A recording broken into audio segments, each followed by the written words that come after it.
नमस्कार. 30 ऑगस्ट ते 8 सप्टेंबर या काळामध्ये आपली जी वृंदावनची यात्रा आहे. तर या यात्रेचं ट्रॅव्हलिंग कसं असणार आहे, म्हणजे फिरण्याचे स्पॉट्स, प्रेक्षणीय स्थळं काय आहेत, कसे आहेत वगैरे या संदर्भातली सविस्तर माहिती आपण या व्हिडिओमध्ये बघणार आहोत. तर जसं की मी मागच्या व्हिडिओत सांगितलं, वृंदावन हे इतकं मोठं गाव आहे, की तिथे बघायला अक्षरशः आपल्याला 1 महिन्याचा कालावधी कमी पडेल. एवढं मोठं तिथे बघण्यासारखं, फिरण्यासारखं आहे. तुम्ही सगळ्यांनी सोशल मीडियावर सुद्धा खूप बघितलं असेल, की हे मंदिर, ते मंदिर, हे कुंड, ते कुंड, ही नदी, हा घाट. तर हो, बघण्यासारखं खूप आहे तिथे. तर इथे आता हे बघण्याचं नियोजन आपलं कसं आहे, तर म्हणजे तुमचा जो ट्रॅव्हलिंगचा जो खर्च आहे, म्हणजे आपलं जे यात्रेचं पॅकेज आहे, तर त्या पॅकेजमध्ये फिरण्याचं काही जे आहे ते आमच्याकडे आहे आणि काही खर्च जो आहे तो तुम्हाला स्वतःला करावा लागणार आहे. म्हणजे कसं, तर जे वृंदावन हे गाव आहे, तर तिथून साधारणतः एक 30-35 किलोमीटर अंतरावर सगळ्यात पहिले आपल्याला बघायला जायचं आहे ते म्हणजे गोवर्धन. जो गोवर्धन हा पर्वत होता, जो श्रीकृष्णांनी आपल्या करंगळीवर उतरला होता, उचलला होता. आपल्या सगळ्यांनाही माहिती आहे. तर तो गोवर्धन मूळ वृंदावन पासून थोडासा लांब आहे. तर तिथपर्यंत आपल्याला आपण बसेसची व्यवस्था करणार आहोत आणि ते आपल्या ट्रिपच्या खर्चामध्ये समाविष्ट आहे, गोवर्धन. आणि मग तिथे गेल्यानंतर म्हणजे बस बस जिथपर्यंत अलाउड आहे, तिथपर्यंत आपण तुम्हाला सोडून देणार आणि तिथून पुढे जी तुम्हाला गोवर्धनची परिक्रमा करायची किंवा जे साईट सीन करायचं आहे, तर त्यासाठी मात्र जर तुम्हाला जो रिक्षाचा खर्च लागणार आहे, तो तुम्हाला स्वतःला करायचा आहे. तर तो खर्च काही फार नाहीये. एक साधारणतः 30 ते 40 रुपये प्रति व्यक्ती तो खर्च येतो. त्याचं कारण आहे की तिथे छोट्या-छोट्या गल्ली-बोळ्या आहेत. तिथे मोठी बस जाऊ शकत नाही. ठीक आहे ना? तर ते छोट्या-छोट्या आपल्याला रिक्षा करून, तर जसं आता समजा आपण 3-4 जण आहोत. तर 3-4 जणांमध्ये कॉमन रिक्षा करून वगैरे असं आपण ते जे गोवर्धन आहे ते फिरू शकतो. त्याच्यानंतर गोवर्धनची पायी परिक्रमा सुद्धा आहे. ती साधारणतः 23 एक किलोमीटरची आहे आणि वृंदावनमध्ये ती गोवर्धनची परिक्रमा करायला खूप धार्मिक, आध्यात्मिक असं महत्त्व आहे. तर आपण त्याचं पण आयोजन करणार आहोत, की सगळेजण पायी-पायी आपण एक दिवस ती गोवर्धनची परिक्रमा सुद्धा करणार आहोत. तर ज्यांच्या प्रकृतीला झेपणं शक्य आहे, तर अशी मंडळी आपल्या त्या परिक्रमेमध्ये सुद्धा सहभागी होऊ शकता. मात्र ज्यांना प्रकृतीच्या कारणास्तव एवढं अंतर, म्हणजे 23 किलोमीटर अंतर एकाच दिवशी चालणं काही सोपं नाहीये. तर ज्यांना ते शक्य नाही, तर ते रिक्षाने सुद्धा ती गोवर्धन परिक्रमा करू शकता. म्हणजे त्या परिक्रमा मार्गातील जे काही मुख्य देवचे दर्शन आहेत, तर ते रिक्षावाले आपल्याला घेऊन जातात तिथपर्यंत, की आता हे मंदिर आलं, इथे उतरा, तिथे उतरा, दर्शन घ्या आणि रिक्षात परत येऊन बसा. तर अशा प्रकारे आपण गोवर्धनची परिक्रमा प्रामुख्याने करणार आहोत. दुसरा महत्वाचा स्पॉट आपण आपल्या या यात्रेच्या पॅकेजमध्ये कव्हर करणार आहोत, तो म्हणजे बरसाना हे गाव. आता हे बरसाना काय आहे, तर वृंदावन पासून परत एकदा 30-40 किलोमीटर अंतरावर हे बरसाना नामक गाव आहे आणि इथे काय आहे, तर हे राधेचं माहेर आहे. म्हणजे जी राधा आपण जिच्याबद्दल बोलतो किंवा संपूर्ण जे वृंदावन आहे ते राधामय झालेलं आहे. तिथे कृष्णापेक्षा जास्त राधाचं नाव घेतलं जातं. तुम्ही बघितलं असेल, सगळीकडे राधे राधे म्हटलं जातं किंवा सगळे वृंदावनवासी एकमेकांना आपल्याकडे जसं आपण नमस्कार वगैरे म्हणतो, तर राधे राधे म्हटलं जातं. तर वृंदावनमध्ये राधेच्या नामाचं खूप महत्व आहे. तर ही जी राधा आहे, तर ही राधा जी आहे ती बरसानाची होती. आणि आजही बरसाना नामक जे गाव आहे, तर त्या गावी तिचं मोठं मंदिर वगैरे आहे. तोही खूप छान परिसर आहे. तर त्या त्या बरसानाला पण आपण सगळ्यांना बसनी घेऊन जाणार आहोत.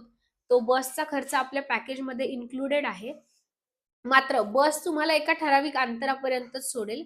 तिथून पुढे मात्र ते जे राधेचं ते बरसाना गाव आहे, ते असं वरती आहे. अं, एक पायऱ्या वगैरे किंवा रस्त्याने चढून जावं लागतं. म्हणजे रस्ता पण केलेला आहे आणि पायऱ्या पण केलेल्या आहेत.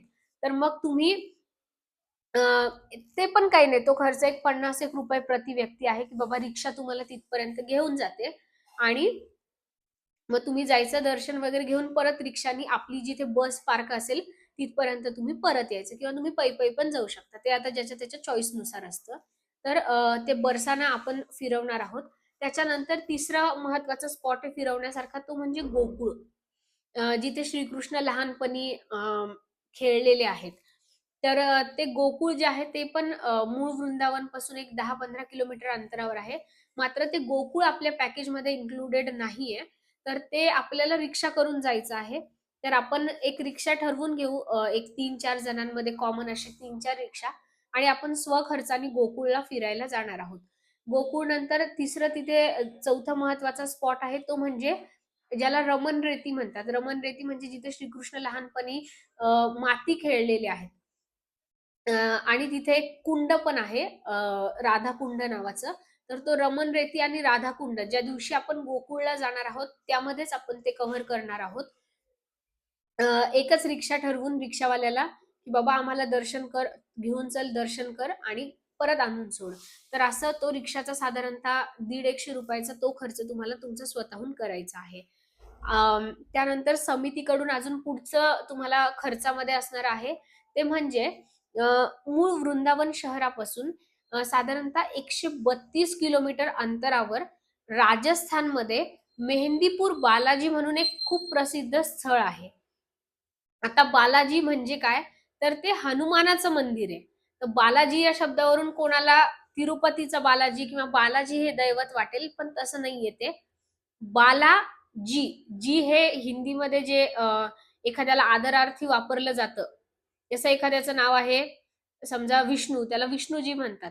ठीक आहे. तर जी हे जसं लावतात, तर बाला म्हणजे काय? तर बाल, बाळ, लहान बाळाला हिंदीमध्ये बाला म्हणतात आणि बालाजी म्हणून तो बालाजी शब्द आलेला आहे.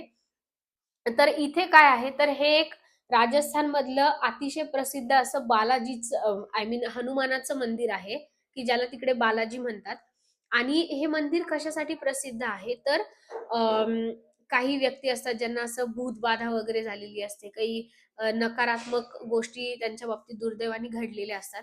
तर ते जे स्थान आहे ते अतिशय शक्तिशाली असं स्थान आहे, की अशा लोकांना खास तिथे उपचारासाठी घेऊन आणलं जातं. तर आपण समितीतर्फे तुम्हाला त्याचं सुद्धा दर्शन करवणार आहोत.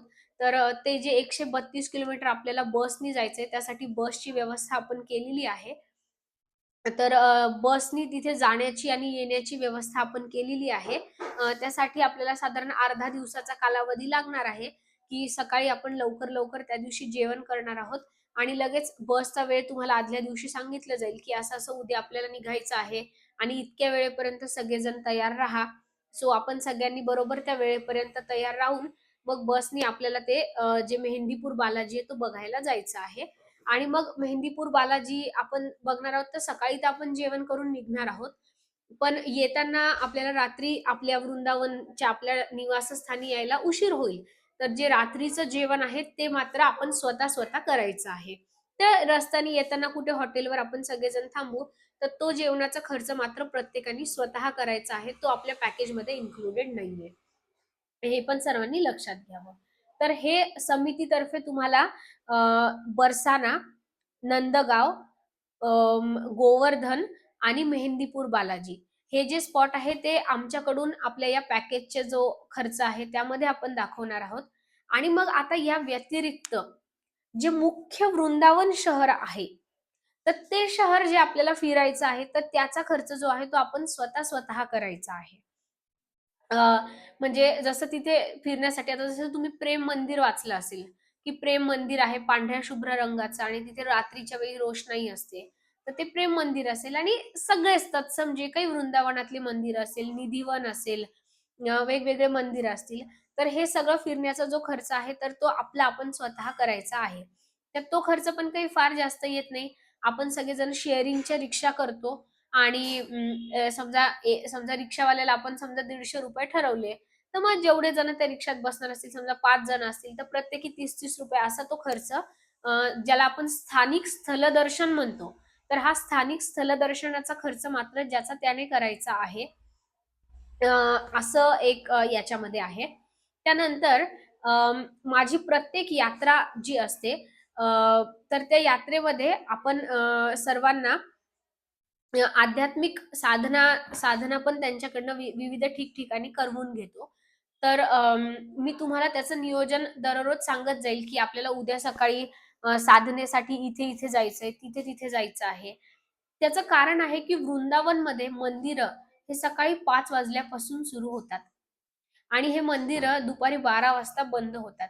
त्यामुळे आपल्यासाठी हे खूप चॅलेंजिंग असणार आहे, की सकाळी लवकर घरातून निघायचं.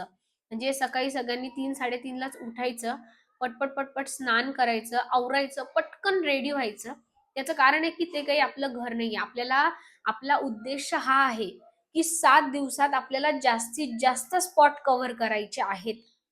त्यामुळे आपल्याला सकाळी लवकर तयार होऊन, लवकर आपलं घर सोडून, म्हणजे आपलं निवासस्थान सोडून पटकन आपण फिरायला तिथे गेलो, की आपल्याला दिवसभराचा मोठा कालावधी फिरायला मिळणार आहे. आणि कारण का मंदिरं दुपारी 12 वाजता बंद होतात, त्यामुळे आपल्याला सकाळी आपण जेवढं लवकर पटपट मंदिरं कव्हर करू, म्हणजे गर्दी होण्याच्या आधी, तेवढं आपलं जास्तीत जास्त साईट सीइंग कव्हर त्यामध्ये होणार आहे. ठीक आहे? तर त्याच्यामुळे दुपारी 12-12:30 पर्यंत मंदिरं कव्हर करून आपण परत जेवायसाठी म्हणून आपल्या धर्मशाळेत येणार आहोत, आपल्या निवासस्थानी. आणि मग तिथून जेवण करून थोडंसं विश्रांती वगैरे करून परत आपण 3 वाजता मंदिरांना, म्हणजे जे संध्याकाळच्या सत्रातले मंदिर आहेत ते फिरण्यासाठी निघणार आहोत. तर त्याचं सगळं व्यवस्थित नियोजन आमच्यातर्फे आम्ही तुम्हाला करून देणार आहोत आणि मी स्वतः तर अर्थात सगळीकडे तुमच्यासोबत असणार आहे. आणि या यात्रेत आपला जास्तीत जास्त उद्देश हा पण आहे, की वृंदावन ही अतिशय मोठी अशी तपोभूमी आहे. तर तिथे आपल्याकडनं आपण श्रावणाच्या महिन्यात जाणार आहोत. त्यामुळे आपण जास्तीत जास्त तिथे आध्यात्मिक साधना सुद्धा करणार आहोत आणि त्याचबरोबर मंदिरं फिरणं, दर्शन घेणं, खरेदी करणं, निसर्गाचा आनंद घेणं, विविध पदार्थांचा आस्वाद घेणं. कारण वृंदावनमध्ये खाण्यासाठी पण खूप छान-छान पदार्थ उपलब्ध आहेत. तर त्याचा आस्वाद घेणं, अशी आपली काय म्हणता येईल, अशी सगळ्या प्रकारची ट्रिप तुम्हाला या ट्रिपमध्ये एन्जॉय करता येणार आहे. तर आपण सर्वांनीही लवकरात लवकर आपल्या बुकिंग कराव्यात. कारण आपल्याला अजून रेल्वेची बुकिंग करायची आहे आणि एकदा तुमच्याकडनं मला कन्फर्मेशन आल्यानंतर मलाही त्याच्या पुढचं तुमची राहण्याची व्यवस्था, जेवणाची व्यवस्था असं सगळं बुकिंग, म्हणजे माझ्यासाठी पण पुढे हे चॅलेंजिंग असतं. तर आपण सर्वांनीही लवकरात लवकर मला कळवावं आपलं कन्फर्मेशन. आपल्यासोबत जास्तीत जास्त मंडळींना घेऊन चलावं, जेणेकरून कसं आपला ग्रुप असेल तर आपल्याला एन्जॉय करता येतो. आणि म्हणजे मी स्वतः तर ट्रिपमध्ये सगळ्यांना सगळ्या प्रकारच्या फॅसिलिटी तशा उपलब्धच करून देते. माझ्या या आधीच्या ज्या होऊन गेलेल्या ट्रिप आहेत, तर त्या ट्रिप बद्दलची सर्व माहिती सुद्धा तुम्हाला याच YouTube चॅनलवर त्याचे सगळे फोटोग्राफ्स आणि आपलं Instagramला एक स्पेशल या संदर्भातलं पेज आहे, अध्यात्म यात्री या नावाने. तर त्या पेजवर पण तुम्हाला आपल्या सगळ्या ट्रिपचे फोटो दिसतील. म्हणजे आपण ट्रिप सगळ्या मंडळींना सगळ्या अर्थाने ट्रिप एन्जॉय करवतो. की भरपूर फोटो काढणं असेल, व्हिडिओ काढणं असेल, काही ठिकाणी ध्यान करणं असेल, काही ठिकाणी काही आध्यात्मिक मंत्र जप करणं असेल, साधना असेल, तर असं सगळं आपण करून घेतो या ट्रिपमध्ये. तर आपण सर्वांनीही या आपल्या वृंदावनच्या ट्रिपमध्ये जरूर सामील व्हावं.